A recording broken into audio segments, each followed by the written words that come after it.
Albert Einstein once said, everybody's a genius, but if you judge a fish by its ability to climb a tree, it will live its whole life believing that it is stupid. Ladies and gentlemen of the jury, today on trial we have modern day schooling. Glad you could come. Not only does he make fish climb trees, but also makes them climb down and do a 10-mile run. Tell me, school, are you proud of the things you've done? Turning millions of people into robots, do you find that fun? Do you realize how many kids relate to that fish? Swimming upstream in class, never finding their gifts, thinking they are stupid, believing they are useless? Well, the time has come, no more excuses. I call school to the stand and accuse him of killing creativity, individuality, and being intellectually abusive. He's an ancient institution that has outlived his usage. So, Your Honor, this concludes my opening statement, and if I may present the evidence of my case, I will prove it. Proceed. Exhibit A. Here's a modern day phone. Recognize it? Here's a phone from 150 years ago. Big difference, right? Stay with me. Here's a car from today, and here's a car from 150 years ago. Big difference, right? Well, get this. Here's a classroom of today, and here's a class we used 150 years ago. Now ain't that a shame? In literally more than a century, nothing has changed. Yet you claim to prepare students for the future?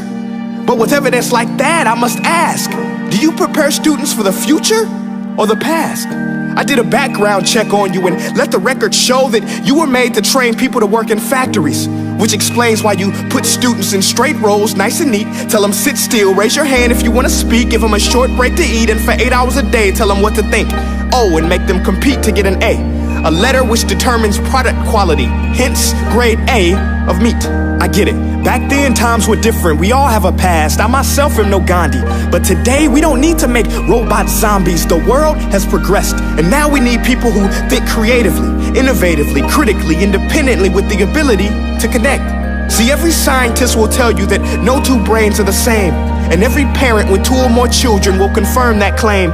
So please explain why you treat students like cookie cutter frames or snapback hats, giving them this one-size-fits-all crap. Watch your language. Sorry, Your Honor, but if a doctor prescribed the exact same medicine to all of his patients, the results will be tragic. So many people would get sick, yet when it comes to school, this is exactly what happens. This educational malpractice, where one teacher stands in front of 20 kids, each one having different strengths, different needs, different gifts, different dreams, and you teach the same thing the same way? That's horrific. Ladies and gentlemen, the defendant should not be acquitted. This may be one of the worst criminal offenses ever to be committed. And let's mention the way you treat your employees. Objection. Overruled. I want to hear this. It's a shame. I mean, teachers have the most important job on the planet, yet they're underpaid? No wonder so many students are short-changed. Let's be honest, teachers should earn just as much as doctors, because a doctor can do heart surgery and save the life of a kid, but a great teacher can reach the heart of that kid and allow him to truly live. See, teachers are heroes that often get blamed, but they're not the problem. They work in a system without many options or rights. Curriculums are created by policymakers, most of which have never taught a day in their life.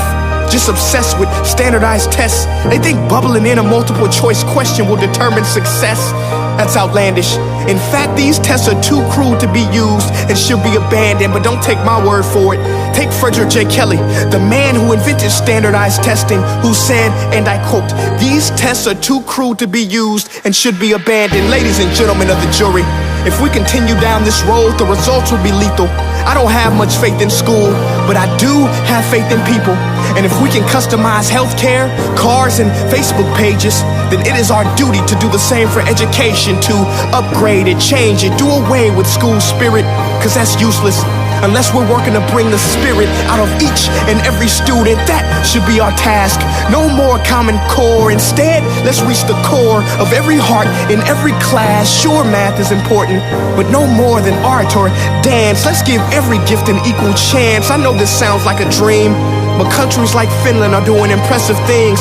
They have shorter school days, teachers make a decent wage, homework is non-existent, and they focus on collaboration instead of competition. But here's the kicker, boys and girls. Their educational system outperforms every other country in the world. Other places like Singapore are succeeding rapidly. Schools like Montessori, programs like Khan Academy, there is no single solution. But let's get moving, because while students may be 20% of our population, they are 100% of our future. So let's attend to their dreams, and there's no telling what we can achieve. This is a world in which I believe, a world where fish are no longer forced to climb trees. I'll rest my case.